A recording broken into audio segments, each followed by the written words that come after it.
Bueno, Salia. Salia es quizá el que nos ha quedado más clásico de todos los vinos. No es este que os comentaba al principio que tiene un puntito fenólico.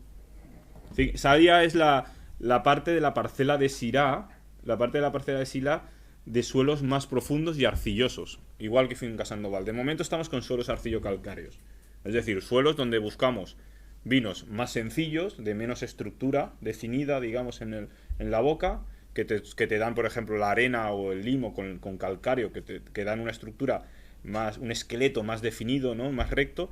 En la arcilla, para mí, mis sensaciones es que dan unos vinos como más redonditos, más globosos, menos definidos, pero con más fruta y con más facilidad de beber. Esto es Salia, la parte de arcilla de Syrah y viñas viejas de Bobal que hemos arrendado o hemos comprado una de ellas, que está aquí también, viñas viejas de Bobal con suelos arcillo-calcáreos, con ese estilo de suelos.